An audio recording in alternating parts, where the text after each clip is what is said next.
Yeah, here we go. So, good evening, everyone, and welcome to this OWASP Kuwait City session. Today's talk is titled Designing for Secure Behavior, a Human-Centered Framework for Embedding Security into Everyday User Experience. Thank you for joining us. If you have any question, please raise your question. There is a Q&A button. And please welcome our speaker today, Mr. Abdul Wahab. The mic is yours. Thank you so much, Faisal. Let me just share my screen.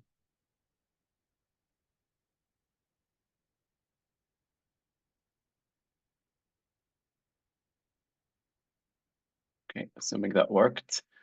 Yes. Well, good evening, everyone. My name is Abdul Wahab. Thank you so much for hosting me, OWASP Kuwait City. This is my second time speaking here. The first time was about the CSF when I was in IT audit.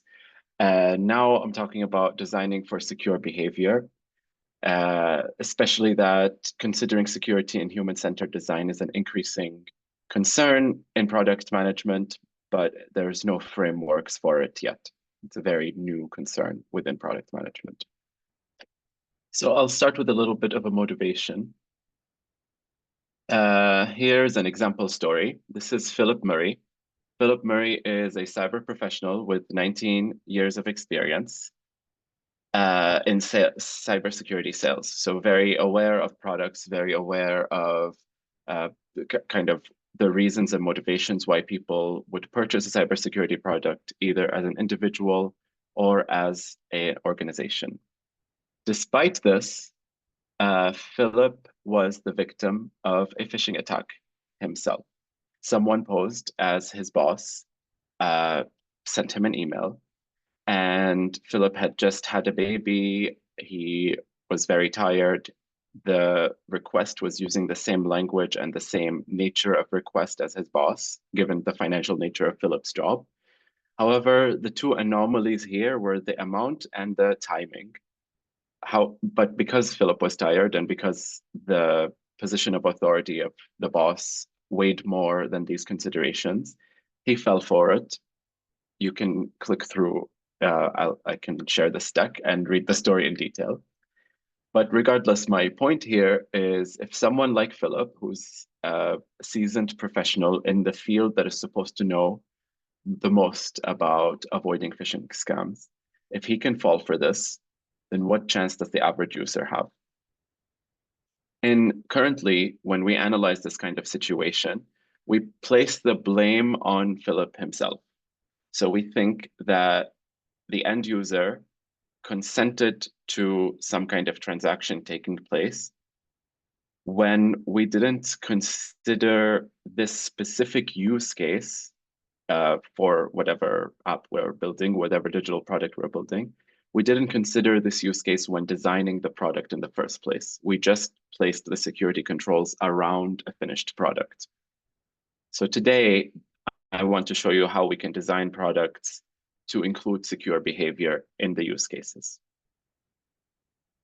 So a little bit of our agenda today, we'll spend about 30 minutes going over this, then we'll go with for a Q&A session. I'll introduce you to myself, then I'll introduce the problem, why security often feels like a burden on users. Then we'll explore how security can be a competitive advantage rather than simply a cost-cutting function. We'll use some product management frameworks, some of which you may be familiar with, some may be new. We'll look at a framework that I developed called the 5 Paths to Secure Behavior, and we'll reference human-centered design, nudging theory within that, and frictionless security. And lastly, we'll end with an example, a sample user persona named Fatima, and then we'll open it up for Q&A. So I want to mention, before I forget, that my main references here are Security for Behavioral Design, which is a study by the National Cybersecurity Center in the Netherlands. And the other reference, which is similar but a different type of behavior, is Pathways for Sustainable Behavior from Stromberg. So these are the two main references, which I included at the end of the deck. So a little bit about me. I'm currently in my MBA at Cornell University. I, as of next Monday, I will start as a product manager at Capital One Bank in DC. And before this, I was at Wahab Bank as an assistant manager of IT audit and data analytics. Prior to that, I worked at Deloitte in IT risk, and my educational background is in electrical engineering. So a lot of switching from thinking from compliance perspective into product creator, product developer perspective. I guess it's full circle because that's what an engineer does. So the first main idea I'd like to introduce to you is that security is a burden that's placed on the end user. So 95% of breaches, according to the IBM Cybersecurity Intelligence Index report, the 95% of breaches had human error as the number one factor. So this assignment of human error being the number one factor is often the result of some kind of root cause analysis that happens when a certain breach ticket is being analyzed by a cybersecurity professional or any operations team after the fact. So after the fact, you already lost a lot of information because the story is being told in hindsight. The story is not being told in real time. And the story is being told exclusively from the perspective of the documenter of that ticket. So when it comes to what factors led to a certain decision being made by a user, for example, I'm using a lot of banking examples because that's where I've worked, but really these frameworks can be applied to any kind of digital user experience. But any kind of social factors, any kind of behavioral factors or habitual factors that led to a user making a specific decision at a decision point are not taken into account when this post-fact analysis is being done. And so we assign human error as the number one as the factor for a given ticket. We get this accumulated data where 95% of breaches have human error as the number one factor. But we continue to design security controls that somehow don't involve the user in the decision. So we try to control on their behalf rather than involving them in the decision, despite the fact that many of the factors that led to their decision are not considered in our design. However, when we do design the product with the perspective of sales or the perspective of following regulation, we do consider the user's experience, their use case. So we consider, for example, what kind of color of a button or what kind of flow of an automated workflow makes sense for a user to make a sale, to make a purchase. But this kind of philosophical thinking in terms of security is underutilized. But I want to point out that it's the same data that guides all kinds of functions within a business. So for example, aggregate transaction data is used to inform credit bureaus, is used to inform marketing decisions, and behavioral analytics are used to inform post-fact fraud analysis. But it's the same data is not being fed to the security loop or the product design loop or the product design loop for security reasons. What are we doing in terms of security, however, right now is mostly awareness campaigns. So whether they're organizational or regulatory awareness campaigns, that effort gives more information to the user, but we're not measuring how efficable that effort is. So there's no, if we launch an awareness campaign, we're not measuring it with the same level of closeness that we measure a marketing campaign, for example. So we don't have as clear metrics as we do for a marketing campaign. And as you can see in this quote, there are two elements when it comes to ending negative user action. So one is incomplete information, which can be solved with awareness campaigns. And the other one is incentives. So giving users a sense of the cost of the decision that they're making beyond the direct monetary cost. Despite the fact that we consider promoting something to the user when designing an experience with sales in mind. So I know this is very conceptual, but bear with me. We're going to get to the applied section soon. So now, with the motivation that we're going to consider security in new product development, in designing for user trust, what actual methodologies can we use to include security in our existing new product development framework? So again, this is a very general framework. I'll try to give examples from my experience, which are mostly with banking apps. So designing for user trust. Firstly, if you are the market leader in this case, you can make it a sustainable advantage. You can, not sustainable, sorry, a competitive advantage. I don't think it's a sustainable advantage because as soon as one institution picks up this methodology, it's very easy for all the others to pick it up too. I do, however, think that there is a lot of opportunity here for a pioneer to design for user trust and get some competitive advantage at the start. We can apply existing frameworks that we use in other product management applications, like Kansai engineering. So Kansai engineering is a iterative approach for feature design that focuses on customer satisfaction and can measure their feeling toward a specific feature. When we include some kind of security measure in Kansai engineering, we can use existing metrics within that framework to measure the efficacy of that security feature. And I want to point out here that because it's not an overarching awareness campaign, when the security that we use within a specific feature is embedded in our proprietary product, we can measure exactly the kind of metric that we want to limit or increase. And we can use that data in its own feedback loop and continue to improve our product in this direction. So here's the first, so beyond the competitive advantage, here's the first framework that we're gonna talk about today. So the 5 paths of secure behavior. The first one is secure by choice, followed by secure by design, then secure by maintenance, then secure by assistive cues, and lastly, secure by policy. So when it comes to secure by choice, this part of the framework is mostly applied at the ideation phase. So not at the moment when you're making a product that already exists or a product that's the use case is very clear already. But in terms of deciding what kind of product do I want to develop, where do I want to place it? For example, a trusted marketplace.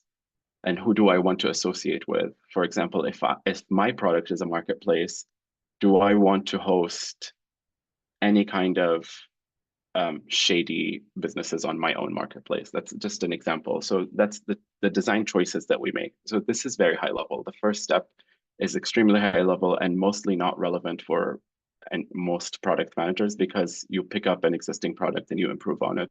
You're rarely coming up with something from scratch. But secure by design is the first step really where you can step in and improve something. So an example here is a forced delay. Without naming any specific products, many situations where you have to audit a list of items, you as a user, and by audit, I mean just double check a list of items that you've made, will force a delay before you can click through to the last step. It's a simple delay, just 5 seconds. It's a moment of reflection.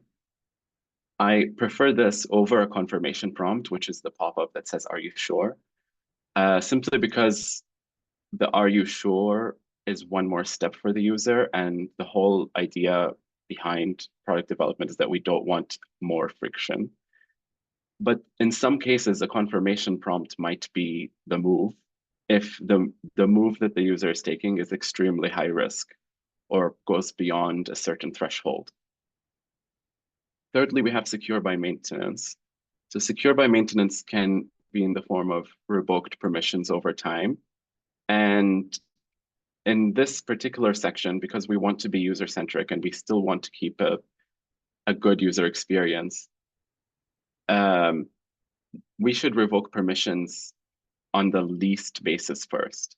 So within a given app, instead of logging them out, we can simply revoke permissions to specific screens or specific experiences or specific actions. And revocation doesn't necessarily mean the necessity to re-authenticate, but just adding the friction before you commit that move. So that's secure by maintenance. Another, of course, secure by maintenance choice is to force updates or to remind of updates, but that has mostly been normalized in today's culture, so I'm not going to talk about it explicitly here. Fourthly, we have secure by assistive queues. This is my favorite of all of these because it lets the user be a partner in the decision. So an example here is you're going to interact with a specific email that you've received from a new user. And there are many users with your same profile, age, occupation, etc., from the same email provider that have interacted and received or reported complaints following emails from this specific email address.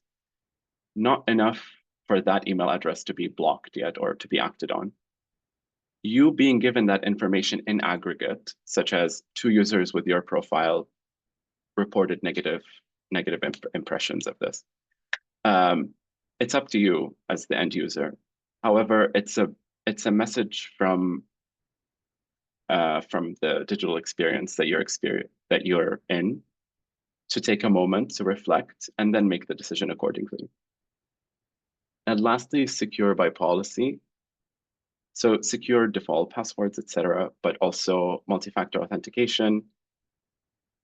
Again, the human-centered component of this is you're not going to add traditional multi-factor authentication, especially if regulation doesn't require it.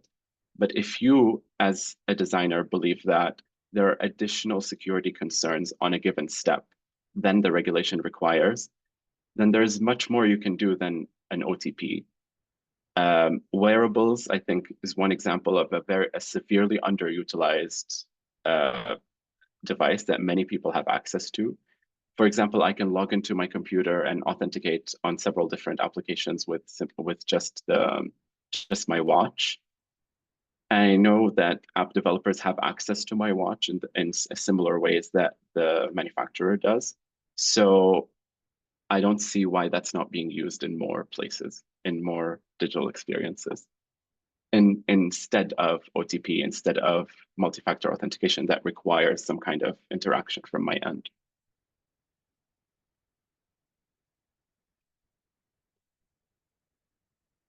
So some more philosophical backgrounds for why for design. So beyond this framework, what philosophies can you apply within the framework to make design choices? The whole idea behind today is human-centered design. Human-centered design, if we're going to label one thing out of it and make a stereotype out of it, it's the idea of using user personas before you do anything else, the idea of being customer-centric. It's ultimately human-centered design. When you make a user persona, like the rushed executive or the tired retiree, etc., consider the security behavior of this user persona, in addition to their purchasing behavior, in addition to their other considerations that you as a product manager are considering. Just that simple addition changes the following steps in the design process. Another thing is we already encourage product managers to use user co-creation. So to test out the app or digital experience with a small subset of users and get their feedback, etc., in production prior to actually giving it out to a large swath of people. In that feedback loop, include security concerns, include this user's security concerns, especially that thinking on their behalf is probably not the best move, because not just product managers, but people in corporate functions tend to be of a different demographic than their end user. And it's incredibly difficult to actually capture that mindset of the end user without speaking to them. But what's happening in those conversations right now is sales behavior, again, like affinity behavior without a consideration of security behavior or fears and concerns. And that also gives more power to the product manager, I think, within an organization because they rise to that mini CEO stereotype instead of simply being a mediator between engineers and the business and engineers and the business. I think a product manager coming up with this kind of thing is a big power move for them. So the last two theories that I want to bring up for your consideration, one is nudging theory, and I'll point out the references because it's much more than just these two lines.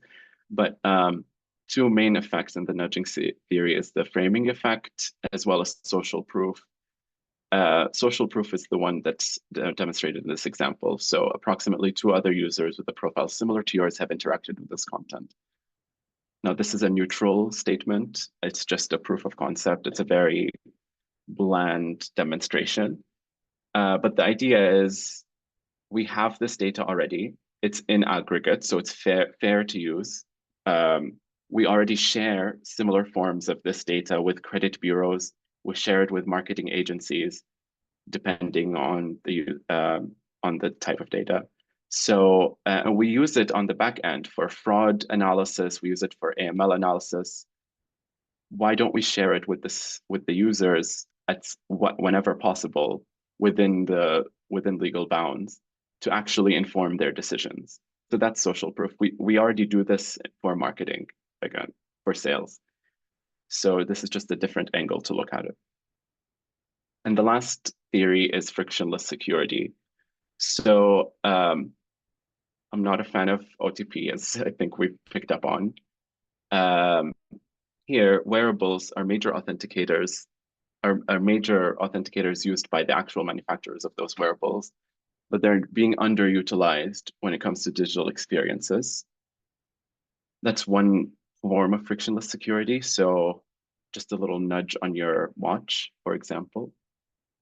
And the last one is behavioral biometrics. So this account is new is not behavioral biometrics. That's just like facts about the account. But if the user that you're sending to is, for example, tilted in a different way than they typically are, this data is already gathered, by the devices.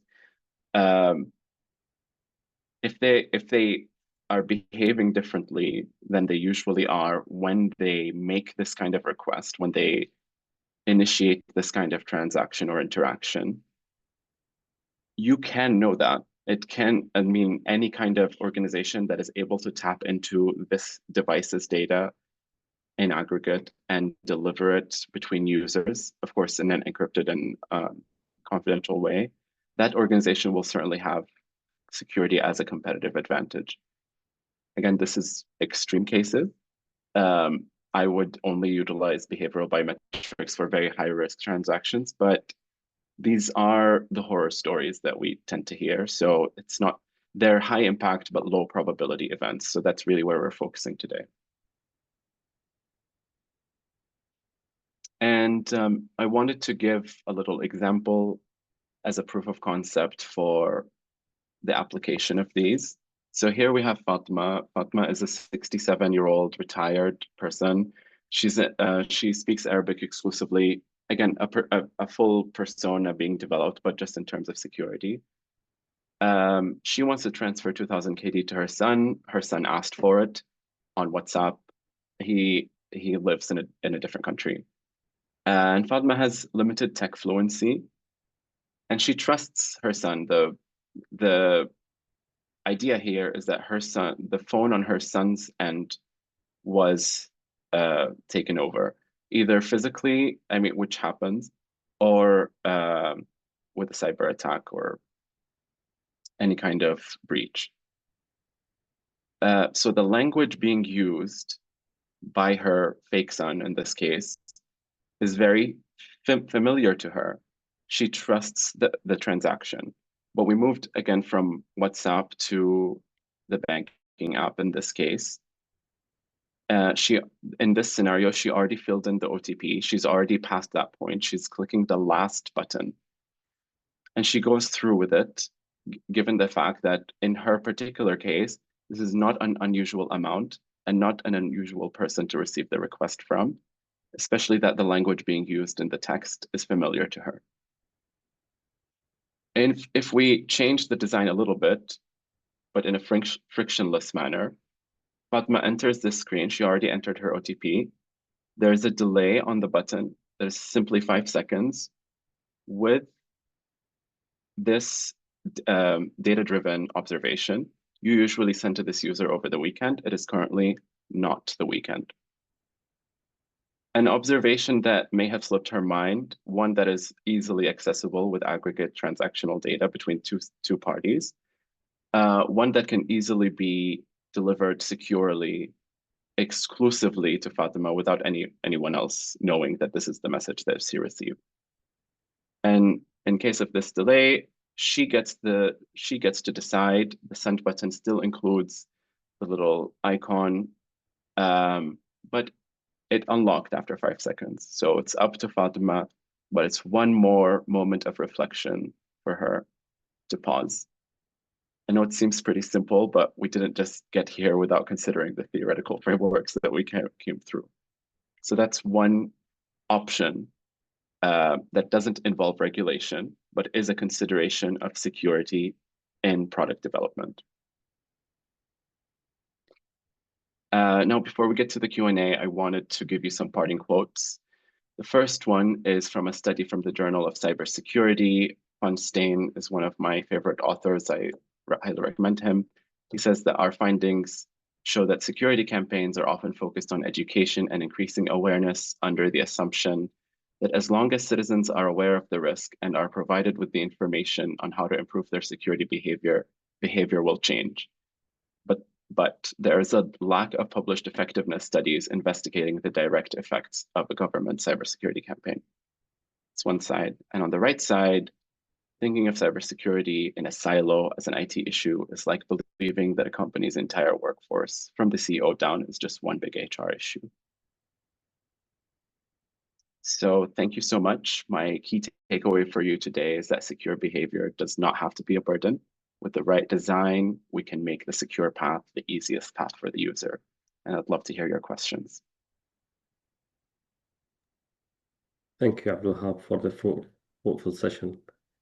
If you have any question, please raise your question either in the chat or on the Q&A button.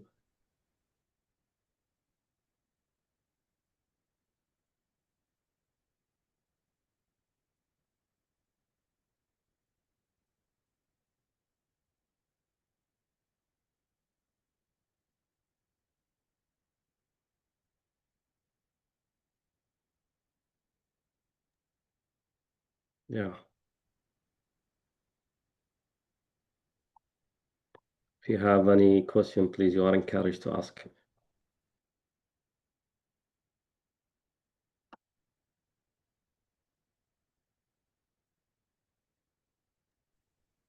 So it seems no questions.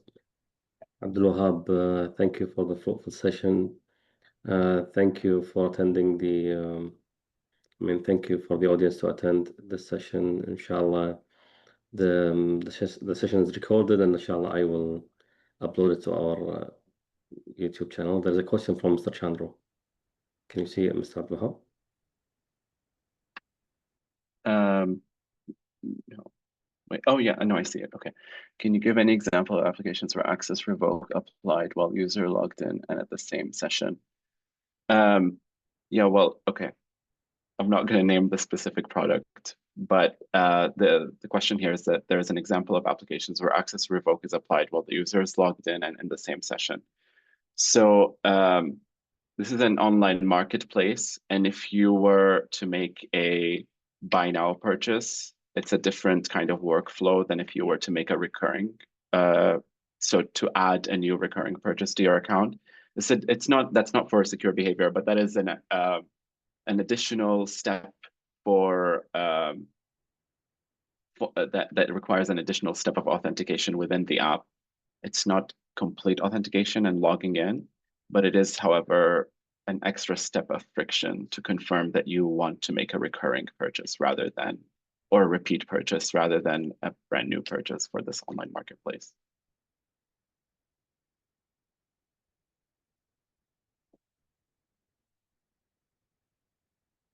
There is another question from Mr. Ashraf here in the chat. Sure. Thank you, Ashraf. So what is the incentive for the vendor to put this effort in? So many incentives. One is for strategic competitive advantage. That's it. So for example, there are many companies whose vision is simply to have the best user experience and who believe in it, and it's completely within their company's DNA. That's one. When you're truly customer centric, you care about this, like you actually care. That inevitably has a positive impact on your income statement. Another like secondary reason that might be more relevant is if you need to improve your standing with the specific regulator without necessarily because you can't increase your compliance, but you are seen as like a reactionary actor rather than a proactive actor. These kinds of efforts show a proactive security engagement.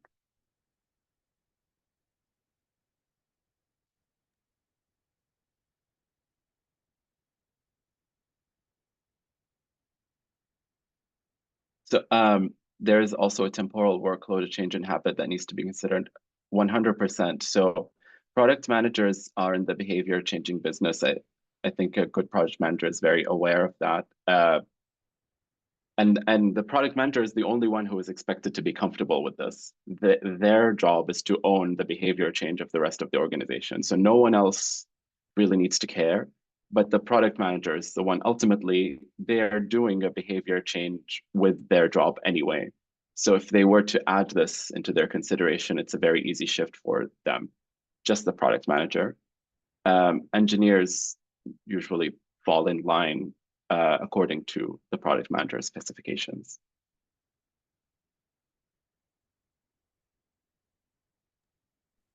Is there any more questions?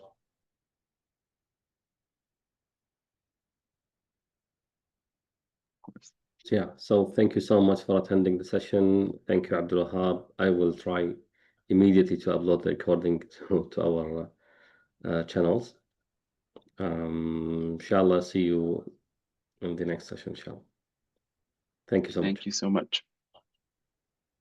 Thank you, Abdul Wahab.